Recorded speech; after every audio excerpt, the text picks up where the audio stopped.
Sir आपसे हमारा तीसरा प्रश्न है कि कृषि के कितने प्रकार होते हैं, इस पर थोड़ा सा प्रकाश डालिए। ये आपका ये प्रश्न भी बहुत ही उत्तम है। कृषि के मुख्यतः दो प्रकार हैं, जल कृषि या थल कृषि।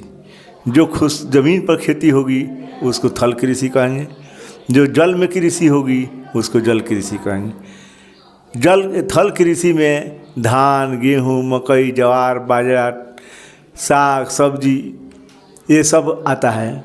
उसी तरह से जल कृषि में मछली पालन, बतख पालन, मखाना की खेती, सिंघड़ा की खेती, मोती की खेती, यह जो है से मुख्य रूप से होती है।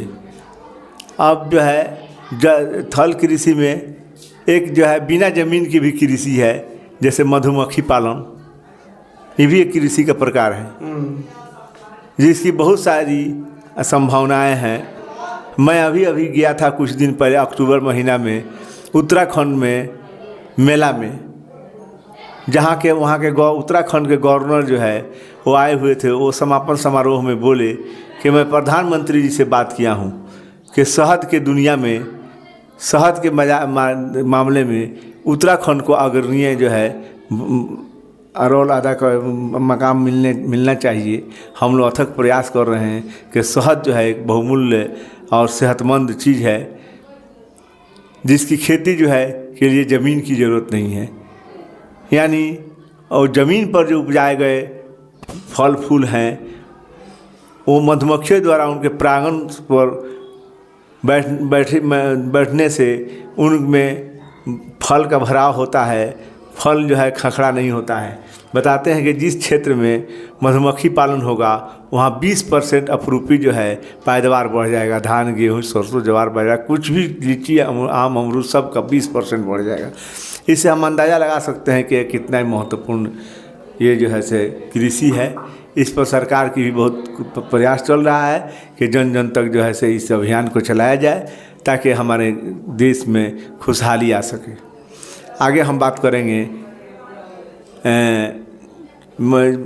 जल कृषि, थल कृषि में मशरूम की कृषि है जिसका भी बहुत बड़ा महत्व है और बहुत जैसे इसके असीम संभावनाएं हैं। ये जो है विटामिन से भरपूर होता है, पौष्टिक है। इसका इस्तेमाल करके आदमी बहुत से रोगों से आदमी मुक्ति पा सकता है।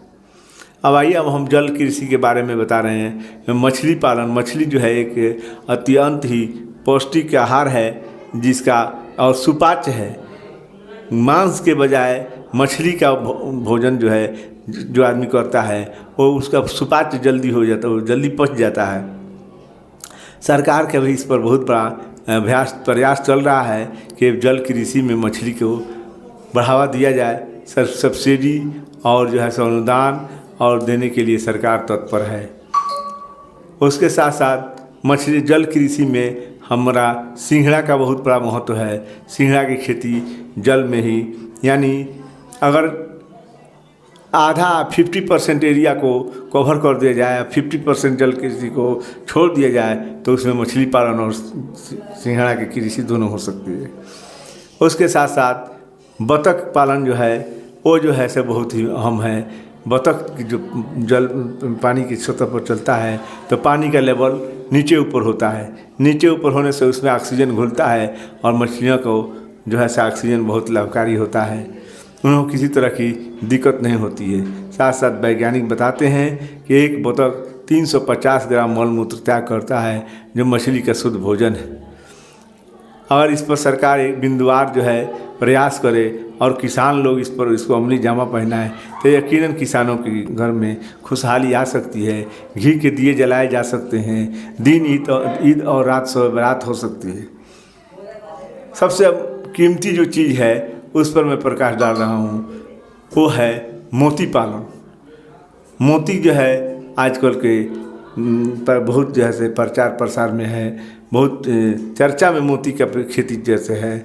अब मोती की आवश्यकता हम अभी आयात करते हैं।